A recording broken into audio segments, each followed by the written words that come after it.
करते हैं फेज के बारे में। तो फेज क्या होता है? Phase of an alternating quantity मतलब कि करंट और voltage at any instant represents the fraction of time period of the quantity which has elapsed from its initial value. तो फेज क्या होता है? फेज मतलब ये होता है कि ये जो आपकी अल्टरनेटिंग क्वांटिटी होती है करंट और वोल्टेज, इन दोनों का ये एक इंस्टंटेनियस रिप्रेजेंटेशन है जो कि ये रिप्रेजेंट करता है कि आपकी क्वांटिटी टाइम के पीरियड के रिस्पेक्ट में अपनी इनिशियल वैल्यू के कंपैरिजन में कितनी एलिप्स्ड हुई है, मतलब कि कितनी दूर है, कितनी आगे है, कितनी पीछे है। तो इसे आप क्या बोलते हैं? फेज बोलते हैं। लेकिन जैसे कि हम जानते हैं in electricity phase difference is more important than absolute value of the phase. मतलब कि फेज की एब्सोल्यूट वैल्यू के कंपैरिजन में हमारे लिए जो इंपॉर्टेंट कोई भी टर्म है तो वो क्या है? फेज डिफरेंस है। तो मतलब कि हमारे लिए फेज डिफरेंस ज्यादा इंपॉर्टेंट है कंपेयर्ड टू द फेज। तो हमें यहाँ पे फेज डिफरेंस को ज्यादा फोकस करना चाहिए। तो ये देखिए कि इस पूरे के पूरे फिगर के शेप में आपको यहाँ पे रेड कलर का एक साइकिल देखने को मिल रहा है और एक ब्लू कलर का साइकिल देखने को मिल रहा है। तो यहाँ पे क्या है? रेड कलर के साइकिल को मैंने बी नाम दिया है और इस ब्लू कलर के साइकिल को मैंने क्या नाम दिया है? ए नाम दिया है। और अगर आप इस फिगर को एनालिसिस करते हैं तो क्या होता है? इस फिगर में ये रेड कलर का साइकिल यहाँ पे जीरो वैल्यू से स्टार्ट होता है, जबकि ये ब्लू कलर का साइकिल यहाँ पे नेगेटिव साइड की पीक वैल्यू से स्टार्ट होता है। और ये रेड कलर का साइकिल जब यहाँ से जीरो से होकर मैक्सिमम तक पहुंचता है यहाँ पे, तब ये ब्लू कलर का साइकिल यहाँ पे क्या होता है? जीरो पे पहुंचता है। तो मतलब ये है कि इन दोनों के बीच में अगर हम इन दोनों की जीरो जीरो वैल्यू को कंपेयर करने की कोशिश करें तो ये जीरो जीरो वैल्यू के बीच में कुछ चेंज है। मतलब कि इन दोनों के बीच में ये जो चेंज है उसे हम क्या बोलते हैं? फेज बोलते हैं। और इस डिफरेंस को हम बोलते हैं फेज डिफरेंस। तो यहाँ पे देखिए, यहाँ पे रेड की भी जीरो वैल्यू है, यहाँ पे ब्लू की भी जीरो वैल्यू है। तो क्या है? इन दोनों के बीच में यहाँ पे थीटा का, या तो इसे कंसीडर कीजिए कि ये क्या है? फाई है। तो इस फाई का यहाँ पे क्या है? चेंज है। तो इस चेंज को हम क्या बोलते हैं? इसे हम बोलते हैं फेज डिफरेंस। क्योंकि इन दोनों क्वांटिटीज की ये जो जीरो वैल्यू है, मिनिमम वैल्यू है, इन मिनिमम वैल्यू के बीच में क्या है? यहाँ पे कुछ एंगल का चेंज है। इस एंगल के चेंज को हम बोलते हैं फेज डिफरेंस। तो क्या ये एंगल का चेंज सिर्फ और सिर्फ मिनिमम वैल्यू के पास ही निकाला जा सकता है? नहीं, ऐसा जरूरी नहीं है। आप यहाँ पे इन दोनों की पीक वैल्यू के कंपैरिजन में भी इसे निकाल सकते हैं। तो ये इन दोनों की पीक वैल्यू के कंपैरिजन में जो चेंज आएगा वो चेंज भी क्या आएगा? वो भी यहाँ पे थीटा आएगा। तो ये भी यहाँ पे थीटा था, ये भी यहाँ पे थीटा निकल के आता है। मतलब कि ये जो फेज का डिफरेंस है वो फेज का डिफरेंस या तो मिनिमम वैल्यू के साइड में निकाला जा सकता है या तो मैक्सिमम वैल्यू के साइड में निकाला जा सकता है। लेकिन आपको याद ये रखना है कि अगर आप कंपैरिजन ले रहे हैं दो मिनिमम की तो आपको दोनों सिग्नल की मिनिमम को ही कंपेयर करना है। अगर आप मैक्सिमम को यूज कर रहे हैं तो दोनों सिग्नल के आपको मैक्सिमम को ही यूज करना है। मतलब कि मिन टू मिन और मैक्स टू मैक्स का कंपैरिजन लेना है, जो कि आपको यहाँ पे फेज डिफरेंस क्या करके देता है? रिप्रेजेंट करके देता है। तो देखिए यहाँ पे मैंने क्या लिख के दे रखा है? In the electricity phase difference is more important than the absolute value of the phase, or phase difference between two alternating quantity indicates the lag or lead of that quantity which represents to the other quantity। तो ये यहाँ पे दो words आती है, leg और दूसरी आती है लीड। तो यहाँ पे मैं आपको एक एग्जांपल देने की कोशिश करता हूँ। देखिए, आप अपनी कॉलेज में कुछ 10-12 स्टूडेंट्स का एक ग्रुप है। तो उस ग्रुप में जाहिर है कि एक ग्रुप का लीडर होने वाला है। और अगर आप किसी कंपटीशन में पार्टिसिपेट कर रहे हैं तो उस कंपटीशन में पार्टिसिपेट करने के लिए आपको क्या करना पड़ता है? एक पर्सन को आपको डिसाइड करना पड़ता है जो कि आपके पूरे के पूरे ग्रुप को क्या करता है? लीड करता है। मतलब कि वो आपके ग्रुप का क्या होगा? लीडर होगा। तो आप इन 10 स्टूडेंट का ये जो ग्रुप था उसमें एक लीडर था। तो वो लीडर क्या करता है? आप उन सभी 10 से 10 स्टूडेंट में से उन सभी 9 स्टूडेंट्स के आगे वो रहता है। मतलब कि उन 9 स्टूडेंट को वो अपने साथ लेकर चलता है और वो उनसे क्या रहता है? आगे रहता है। तो उसका मतलब ये होता है कि वो आपके पूरे के पूरे ग्रुप को क्या करता है, लीड करता है, आपका वो लीडर है। तो यहाँ पे भी ये देखना है कि यहाँ पे आपके पास दो साइकिल्स है, तो दो साइकिल में भी एक साइकिल आगे रहता है, तो दूसरा साइकिल उस आगे वाले साइकिल की कंपैरिजन में क्या रहता है, पीछे रहता है। तो क्या होता है, एक साइकिल क्या करता है, यहाँ पे लीड करता है, आगे रहता है, तो उसे हम क्या बोल सकते हैं कि उस साइकिल ने यहाँ पे इस पूरी की पूरी क्वांटिटी में लीडिंग किया हुआ है। और दूसरा साइकिल जो कि उस पहले वाले साइकिल से पीछे रह जाता है, तो उसे आप क्या बोलते हैं कि वो साइकिल उस आगे वाले साइकिल के कंपैरिजन में लेग बिहाइंड है। लेग बिहाइंड का मतलब क्या होता है कि वो पीछे रह गया है। तो यहाँ पे ये जो लेगिंग है या तो लीडिंग है, उसका मतलब क्या होता है कि लेगिंग का मतलब ये होता है कि ये पीछे रह गया है, और लीडिंग का मतलब ये होता है कि ये आगे निकल गया है।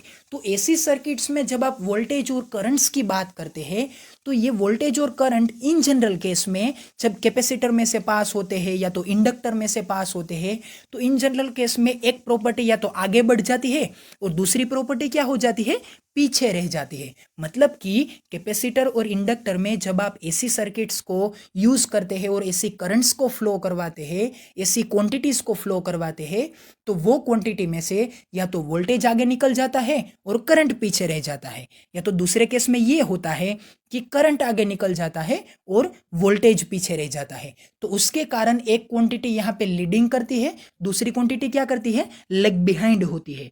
तो यहाँ पे देखिए इस फिगर में क्या होता है कि यहाँ पे आप देखिए कि कौन सी क्वांटिटी लीडिंग कर रही है और कौन सी क्वांटिटी लेग बिहाइंड है। तो देखिए जो भी क्वांटिटी की पहली वैल्यू मैक्सिमम आ जाती है, मतलब कि दोनों के कंपैरिजन में जिस भी क्वांटिटी की मैक्सिमम वैल्यू पहले आ जाती है, तो उसे आप क्या बोलते हैं, उसे आप बोलते हैं कि वो यहाँ पे क्या कर रही है, लीड कर रही है। तो देखिए यहाँ पे ब्लू कलर का ये जो साइकिल है, वो ब्लू कलर का साइकिल स्टार्टिंग में ही मैक्सिमम हो गया है, जबकि रेड कलर का साइकिल स्टार्टिंग में क्या है, जीरो है। तो रेड कलर का साइकिल जब आगे बढ़कर मैक्सिमम होता है, तब तो ये ब्लू कलर का साइकिल मैक्सिमम वैल्यू को दूर करके ये जीरो पे आ गया होता है।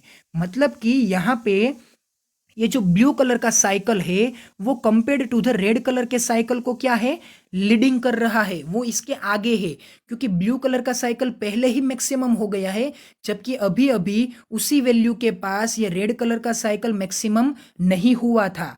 तो कहने का मतलब ये है कि जब रेड कलर का साइकिल मैक्सिमम होगा, तब तो ये ब्लू कलर का साइकिल मैक्सिमम वैल्यू को पूरी करके जीरो भी हो गया होगा, और जब ये रेड कलर का साइकिल जीरो पे पहुंचेगा, तब ये ब्लू कलर का साइकिल दूसरी बार मैक्सिमम वैल्यू को रीच कर जाएगा। तो मतलब ये होता है कि ब्लू कलर का ये जो साइकिल है वो इन दोनों की कंपैरिजन में क्या है, लीड कर रहा है, आगे बढ़ रहा है। तो हम यहाँ पे ये कह सकते हैं कि ये ब्लू कलर के साइकिल को अगर आप ए क्वांटिटी बोलते हैं और इस रेड कलर के साइकिल को अगर आप बी क्वांटिटी बोलते हैं, तो ए और बी दोनों क्वांटिटी में आप ये बोल सकते हैं कि ये ए क्वांटिटी लीड कर रही है, जबकि बी क्वांटिटी क्या है, लेग बिहाइंड है। किसके लेग बिहाइंड है, वो ए की लेग बिहाइंड है, मतलब कि वो ए से पीछे है। तो इसे हम ये बोल सकते हैं B is lag behind to the A. फिर से रिपीट करता हूं, B is lag behind to the A. और दूसरे वर्ड में ये बोल सकते हैं A is leading to the B, मतलब कि ए बी से लीड कर रहा है, ए बी से आगे बढ़ रहा है। तो हम क्या बोलते हैं, A is leading to the B.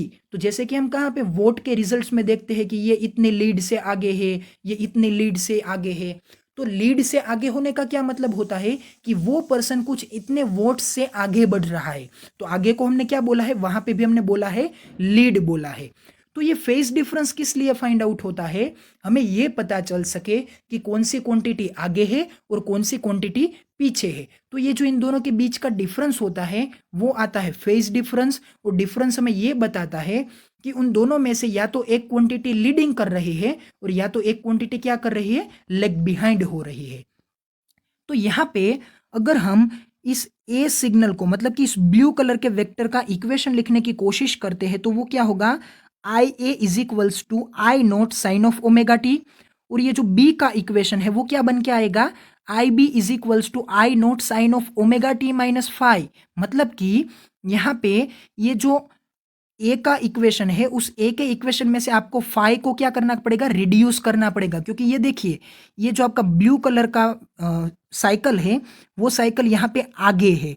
तो अगर आप इस साइकिल में से इस फाई वैल्यू को डाउन कर देते हैं तो क्या होगा, इस फाई वैल्यू को डाउन करने के कारण ये वैल्यू इतनी पीछे आ जाएगी, और पीछे आने के कारण ये किसको रिप्रेजेंट करने लगेगी, ये रेड को रिप्रेजेंट करने लगेगी। मतलब सभी वैल्यूज में से अगर आप इस फाई वैल्यू को या फिर इस थीटा वैल्यू को सब्ट्रैक्ट कर देते हैं तो सब्ट्रैक्ट होने के कारण यहाँ पे ये जो रिजल्ट में ये जो इतना एंगल बन के आएगा ओमेगा डी माइनस फाइव का, ये रिप्रेजेंट करने लगेगा रेड को। तो मतलब कि यहाँ पे ये जो एंगल के बीच का रिलेशन है वो डिपेंड्स किसके ऊपर है, वो डिपेंड्स है फाई के ऊपर या फिर इस थीटा के ऊपर, जो कि इन दोनों सिग्नल के बीच का फेज डिफरेंस रिप्रेजेंट करता है।